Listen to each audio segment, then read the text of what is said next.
Assalamualaikum semua, selamat datang di kanal YouTube Lingkaran Terpopuler.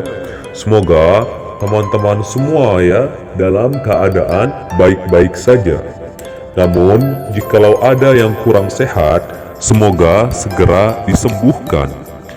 Kali ini kita berada di segmen edukasi populer. Di video ini kita akan membahas hal yang cukup menarik karena menjadi perdebatan sampai sekarang.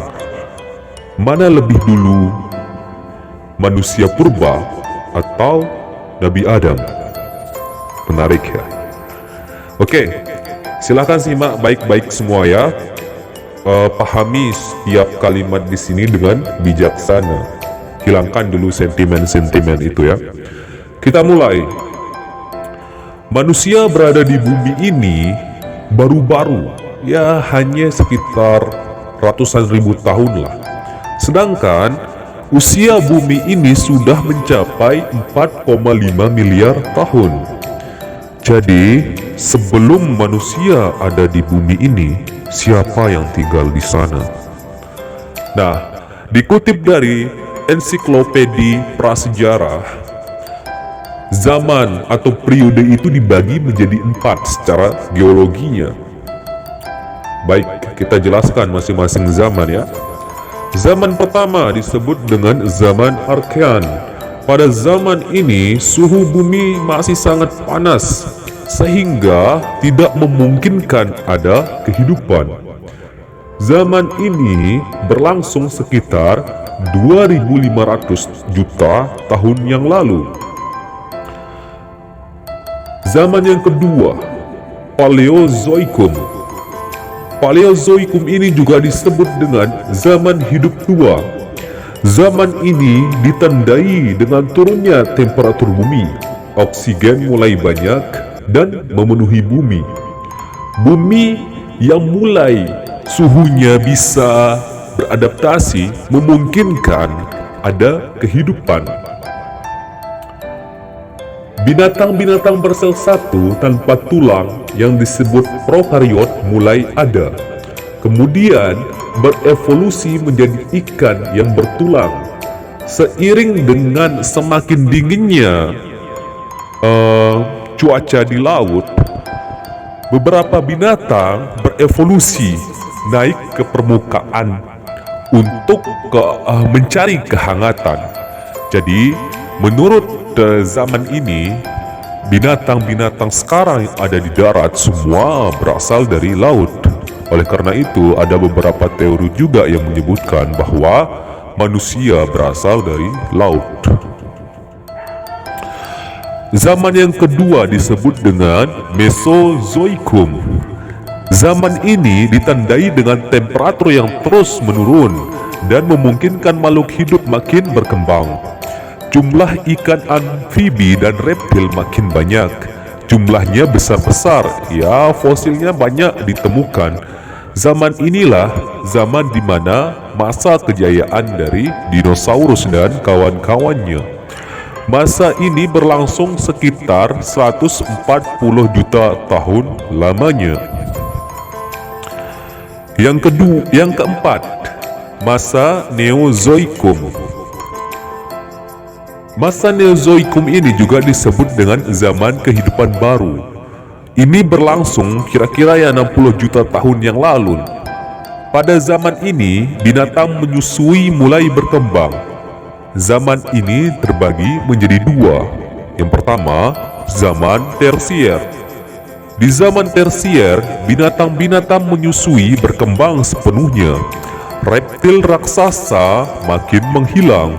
Kera banyak dan beberapa jenis manusia purba sudah ada. Yang kedua, zaman Quartier. Zaman ini merupakan zaman yang terpenting karena nenek moyang manusia telah ada. Seperti binatang lainnya, manusia juga berevolusi. Zaman Quartier dibagi lagi menjadi dua periode, yakni yang pertama, zaman Diluvium.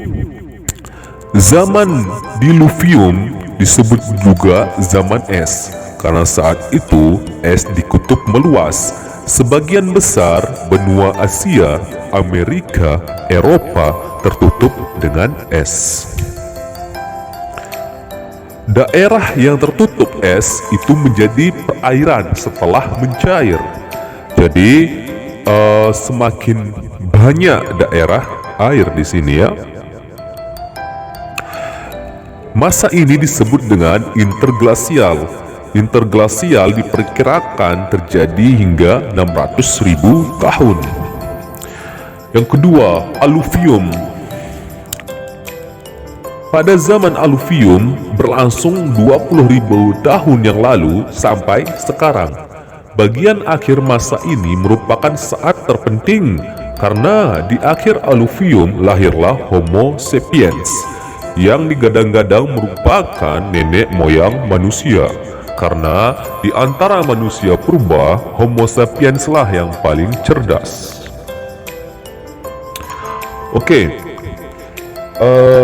Penjelasan dari data ensiklopedia prasejarah ini tidak lebih diambil dari teori evolusi. Namun, ada beberapa teori evolusi yang digunakan sampai sekarang. Bukan cuma teori evolusi Darwin. Ada 4 teori seingat saya ya. Teori yang pertama, teori fiksisme Aristoteles. Ilmuwan terkenal yang menganut paham teori ini adalah Aristoteles, Plato, Leeuwenhoek, Cuvier, Linnaeus, Hooke, dan Buffon. Teori ini dicetuskan pada tahun 348 sampai 432 sebelum Masehi. Beliau yang mengatakan bahwa organisme yang ada dianggap tidak sempurna tetapi bergerak ke arah keadaan yang lebih balik, dan suatu jenis organisme yang diciptakan Tuhan adalah tetap fix, jadinya tidak berevolusi ya kalau menurut fiksisme ini. Apabila terdapat kelainan atau cacat tubuh, hal ini disebabkan karena adanya mutasi gen atau kutukan dari Tuhan. Hingga pada abad ke-18, di mana pada masa tersebut tidak pernah dipertentangkan antara teori satu dengan teori lainnya. Fiksisme dan kreonisme oleh Cuvier sampai abad ke-19 di barat, teori yang paling dipercaya adalah fiksisme. Spesies selalu seperti apa adanya sejak mereka diciptakan. Mereka tetap dan tidak pernah berubah karena dunia telah diciptakan oleh Tuhan. Teori ini ya sangat mirip dengan teori keagamaan, yakni kreasionisme. Dalam agama Islam terdapat kesinambungan dari beberapa ayat yang tercantum di dalam Al-Quran. Contohnya pada surah Al-Mu'minun ayat 12-14. Artinya, dan sesungguhnya kami telah menciptakan manusia dari saripati berasal dari tanah. Kemudian kami jadikan saripati itu air mani yang disimpan dalam tempat yang kokoh.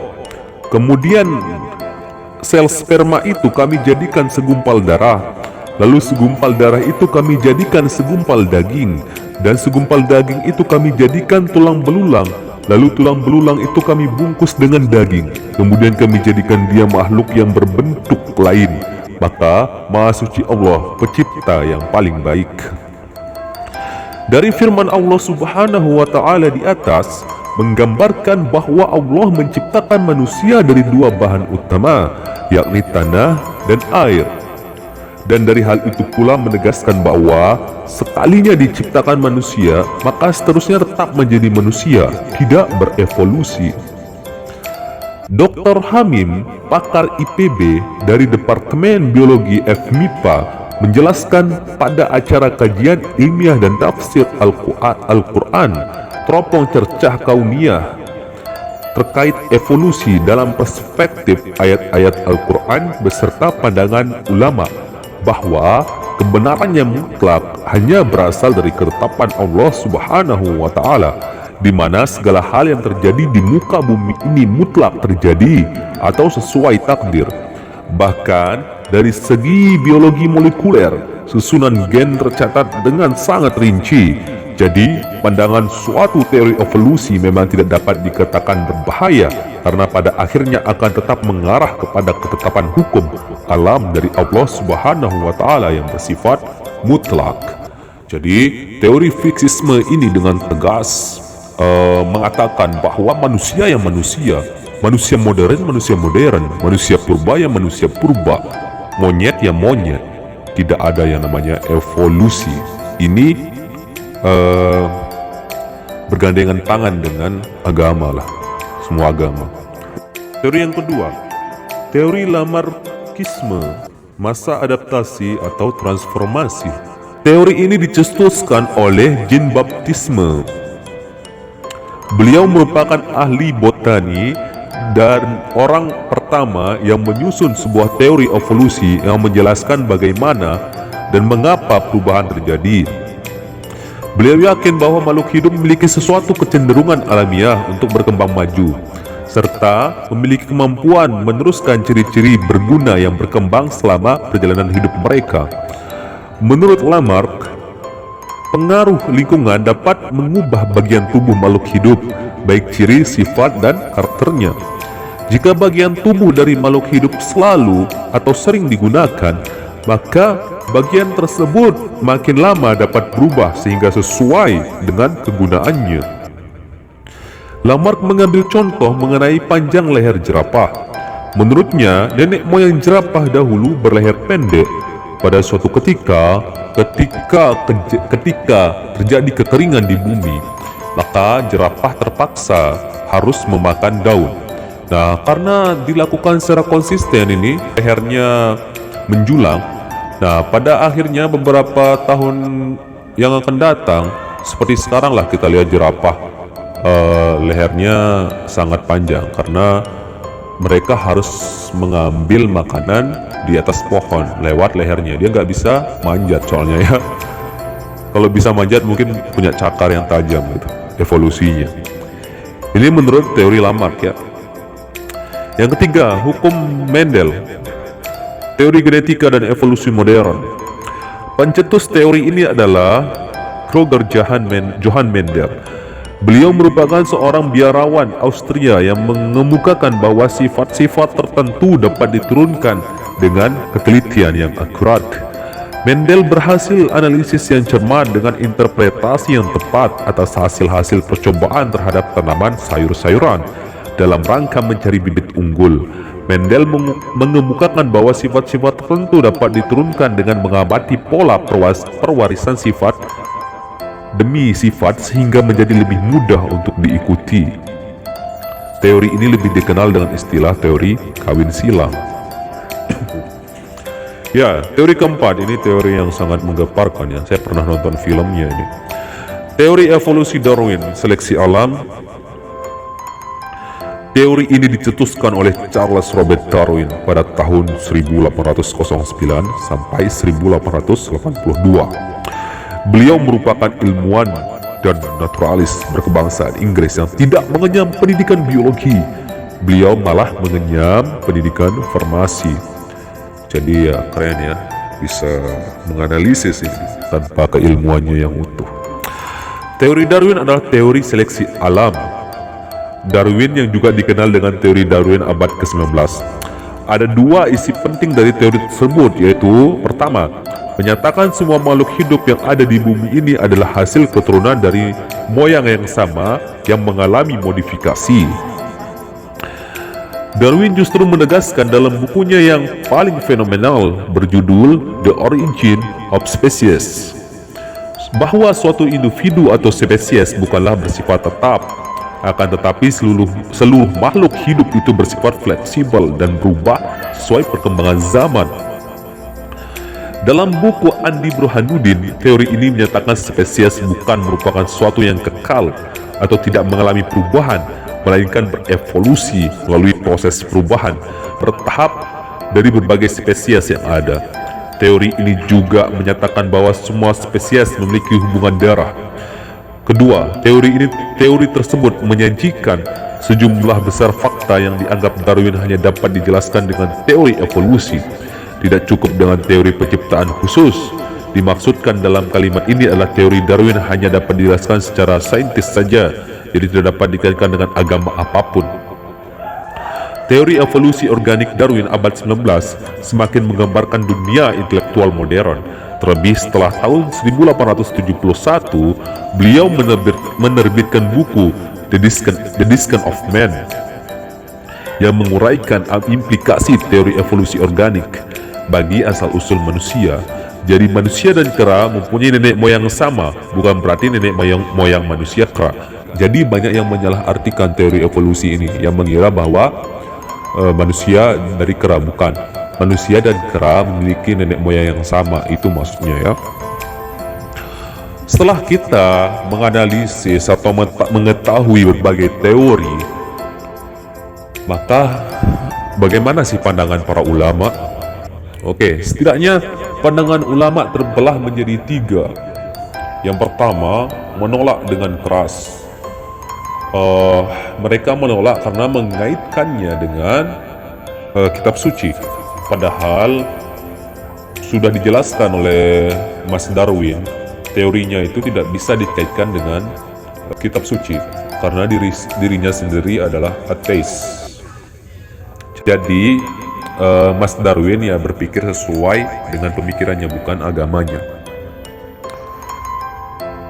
Siapa itu yang mendukung teori ini?